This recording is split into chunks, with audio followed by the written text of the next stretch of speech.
বেশি ভালোবাসি আমি আপনাকে। আল্লাহ রাসূল সাল্লাল্লাহু আলাইহি ওয়াসাল্লাম বলেন, হে ওমর, তুমি এখনো পরিপূর্ণ আদা করতে পারো না, এখনো পরিপূর্ণ মুমিন হতে পারো না। নবী মুহাম্মদ রাসূলুল্লাহ সাল্লাল্লাহু আলাইহি ওয়াসাল্লাম বলেন, ওমর, হে আল্লাহ, তুমি আমার জীবন ওই আল্লাহর নামে কসম করে বলি, যতক্ষণ পর্যন্ত তুমি তোমার জীবনের চাইতে, তোমার স্ত্রীর চাইতে, তোমার ছেলেকে চাইতে, সবার চাইতে আমি নবীকে বেশি ভালোবাসতে পারবো না, ততক্ষণ পর্যন্ত তুমি আল্লাহ রাব্বুল আলামিনের প্রিয়বান পাওয়াতে পারবে না। ওমর রাদিয়াল্লাহু তাআলা আনহু সাথে সাথে বললেন, ইয়া রাসূলুল্লাহ, ইয়া হাবিবাল্লাহ, ওয়াল্লাহি ওয়াল্লাহি আল্লাহর কসম, এখন থেকে আমি আমার জীবনের চাইতে, ছেলের চাইতে, স্ত্রীর চাইতে, পৃথিবীর সমস্ত মানুষদের চাইতে আপনাকে বেশি ভালোবাসি। সবচেয়ে বেশি ভালোবাসতে হবে রাসূল সাল্লাল্লাহু আলাইহি ওয়াসাল্লামকে। নবীকে সবচেয়ে বেশি ভালোবাসতে পারি, তাহলে আমরা রাসূল সাল্লাল্লাহু আলাইহি ওয়াসাল্লামের কাছে উপস্থিত হতে পারবো না, পরকালে আমরা আযাব পেতে পারবো না। আনাস ইবনে মালিক রাদিয়াল্লাহু থেকে বর্ণিত, রাসূল সাল্লাল্লাহু আলাইহি ওয়াসাল্লাম বলেন, قال رسول الله صلى الله عليه وسلم, لا يؤمن أحدكم حتى أكون أحب إليه من والده وولده والناس أجمعين। রাসূল সাল্লাল্লাহু আলাইহি ওয়াসাল্লাম বলেন, তোমরা ততক্ষণ পর্যন্ত পরিপূর্ণ মুসলমান হতে পারবে না, পরিপূর্ণ ইমানদার হতে পারবে না, যতক্ষণ পর্যন্ত আমি রাসূলকে তোমাদের সবচেয়ে বেশি ভালোবাসতে পারবো না, তোমাদের স্ত্রীদেরকে, তোমাদের সন্তানদেরকে এবং দুনিয়ার যত মানুষ আছে সবার চেয়ে আমাকে বেশি ভালোবাসো, তাহলে তোমরা পরিপূর্ণ ইমানদার হতে পারবে না। আমরা সবচেয়ে বেশি ভালোবাসতে হবে রাসূল সাল্লাল্লাহু আলাইহি ওয়াসাল্লামকে, তারপরে আমরা পরিপূর্ণ ইমানদার হতে পারবো। আজ বিশ্বের মধ্যে পরামর্শ আমাদের দেশে থাকলো রাসূল সাল্লাল্লাহু আলাইহি ওয়াসাল্লামের নামে কত অপবাদ, কত মিথ্যা ঘটনা, কত কিছু ঘটছে, কিন্তু আমাদের গায়ে কোনো দালাল করতো না। তাই নবীকে মানুষের গায়ে লক্ষ্য করতেছে, নবীকে মানুষের অপরাধ করতেছে, নবীকে কাপড় করতেছে, পিতা আমাদের নামে কোনো কষ্ট লাগে না যে আমাদের রাসূলকে তারা কিভাবে আঘাত করতেছে। সাহাবীরা রাসূল সাল্লাল্লাহু আলাইহি ওয়াসাল্লামকে কিভাবে ভালোবাসতো, হাদিস শরীফের মধ্যে আছে, রাসূল সাল্লাল্লাহু আলাইহি ওয়াসাল্লাম যদি ছোট বানালেন, সাহাবীরা ওই ছোটরা দুনিয়া তাদের মুখের মধ্যে নামতো, তাদের শরীরের গায়ে জামা মানে দেখে নিত। সুবহানাল্লাহ, আমরা হিরো নবী দেখেন যাবো একটু ব্যক্তিকে ভালোবাসি, তার শুধু আমরা হাতে নিয়ে মুখে মানবো, জামায় মানবো না, কথা বলতে পারতাম না। সাহাবীরা শুরু দিতেন রাসূল সাল্লাল্লাহু আলাইহি ওয়াসাল্লাম যখন মসজিদের মধ্যে ওযু করতেন, ওযুর অবশিষ্ট পানিটা সাহাবীরা পাওয়ার জন্য রাখাত করতেন, ওযু করার পরে অবশিষ্ট পানিটা আমরা ব্যবহার করবো। এইভাবে নবীকে ভালোবাসতো। একবার রাসূল সাল্লাল্লাহু আলাইহি ওয়াসাল্লাম মাথা কবর করলেন, মাথা টুকরা ফোটালেন, যেমন সকল সাহাবীরা নবীর কাছে এসে এই জমানো সারিবদ্ধভাবে দাঁড়িয়ে গেল, হাত ধরে দেন, রাসূলের চুলগুলো যেন মাটিতে না পড়ে। তারা এইভাবে রাসূলকে ভালোবাসতো। আর একজন সাহাবী ছিলেন মুগীরা বিন শুবা। রাসূল সাল্লাল্লাহু আলাইহি ওয়াসাল্লামের কাছে মুগীরা বিন শুবা বসলেন। নবীজি বলেন, মুগীরা, তুমি কি বিবাহ করছো? মুগীরা বললেন, ইয়া রাসূলুল্লাহ, ইয়া হাবিবাল্লাহ, আমার সম্পদ নাই, টাকা নাই, বাড়ি নাই, আমি কিভাবে বিবাহ করবো? এ আছে আমার কাছে নিয়ে বিবাহ হবে, আমার সম্পদ নাই।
ভিতরে রাখতেছি দয়া করে আমি তার ভিতরে আমি আমাকে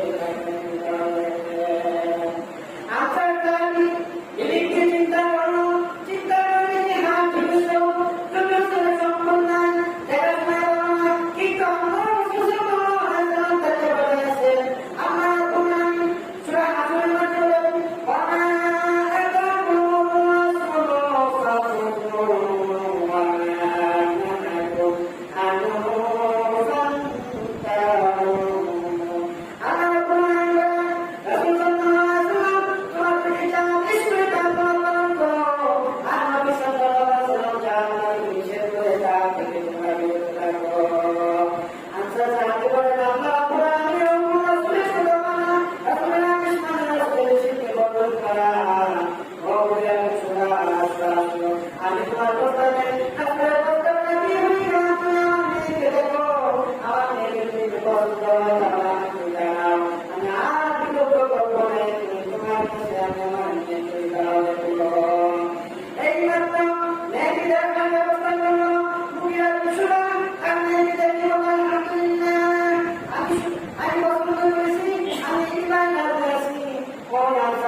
অবস্থান করলো। যুদ্ধ চলতেছে, যুদ্ধ চলতে চলতে এমন একটা পর্যায়ে আসলো, রাসূল সাল্লাল্লাহু আলাইহি ওয়াসাল্লাম কাফের আঘাতে মাথা কেটে গেল, এইদিকে শয়তান কাফেররা সারা দুনিয়ার মধ্যে উহুদের ময়দানে প্রচার করলো, কুতিলা মুহাম্মদ, কুতিলা মুহাম্মদ, কুতিলা মুহাম্মদ, মুহাম্মদ হত্যা হয়ে গেছে, মুহাম্মদ হত্যা হয়ে গেছে, মুহাম্মদ হত্যা হয়ে গেছে। এই দিকটা সারা উহুদের ময়দানে হয়ে গেল, এই ঘটনা মদিনা হইতে হইতে প্রচার হয়ে গেল, কুতিলা মুহাম্মদ, মুহাম্মদ নাই।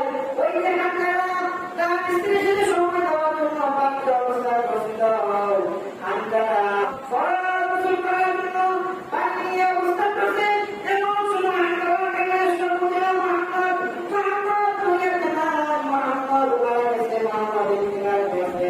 হামলারা গোসল করবো এমন সময় তাকে সকাল হামলারা এখান থেকে এক দৌড়া পাশার কাছে গিয়ে বলতেছে, বিবি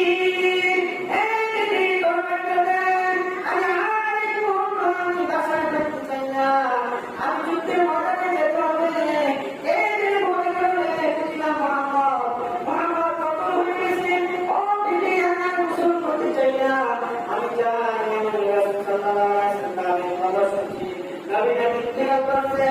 এমন সময় আল্লাহর স্ত্রী বলে, ওর সঙ্গে আমার সব সত্যি হারিয়ে গেছো, তোমার তো জানা দরকার, তুমি তো সব গোসল করার জন্য গেছিলা, কিন্তু গোসল করো নাই, তুমি তো না পাক, এই না পাক অবস্থায় তুমি কিভাবে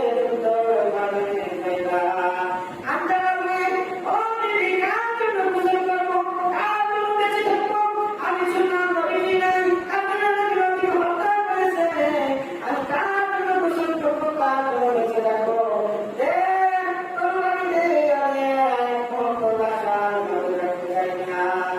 তরবারি লইয়া হামজারা বাহির হয়ে গেলেন, ওরা দৌড়াইতে দৌড়াইতে দৌড়াইতে যুদ্ধের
বিদায় হয়ে গেছে। আমি চাই না আমি আমার প্রাণ চাই না হামজালা দুনিয়া কোনো বান্দা হোক। আমি আমার প্রাণ ফেরেশতার মাধ্যমে হামজালাকে আকাশে নিয়ে গেলাম। আকাশের মধ্যে ফেরেশতারা জান্নাতের বাতি দিয়ে হামজালাকে গোসল করাইতেছে। বলে সুবহানাল্লাহ। হাবিব একটু লক্ষ্য করেন, একটু অপেক্ষা করেন, কিছুক্ষণ পরে হামজালা মাশাআল্লাহ জমিয়ে পাঠায়া দেব। নবীজি সাহাবাদেরকে বলতেছে, সাহাবীরা কোনো চিন্তা করো না, আল্লাহ তোমার আমার কাছে জিবরাইল মাধ্যমে খবর পাঠিয়েছে যে হামজালা আমার প্রেমে পড়ে ফরক কুসুমের মতো ঘুরে গেল। আল্লাহর কোরআনি ফেরেশতার মাধ্যমে হামজালার লাশ আকাশে উঠাইয়া দিয়েছেন।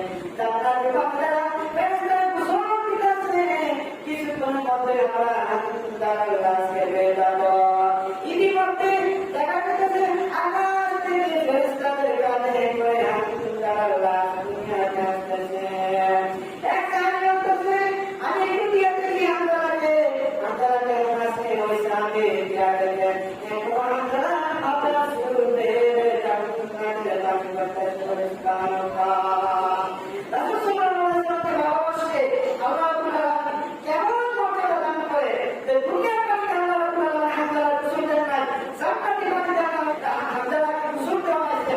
আমার যদি এইভাবে রাসূল সাল্লাল্লাহু আলাইহি ওয়াসাল্লামকে ভালোবাসে আল্লাহ তাআলা আমাদের মর্যাদা বাড়ায় দেবেন। আমরা এখন কিভাবে রাসূলকে ভালোবাসবো? রাসূল তো আমাদের সামনে নাই। রাসূল সাল্লাল্লাহু আলাইহি ওয়াসাল্লাম বলেন, মান আহইয়া সুন্নতি, যে আমার সুন্নতকে পালন করলো, আমার সুন্নতকে বুঝে করলো, মান আহইয়া সুন্নতি ফাকাদ আহাব্বানি, সে যদি আমাকে ভালোবাসলো। রাসূলের সুন্নতকে পালন করলে কি হলো? রাসূলকে ভালোবাসা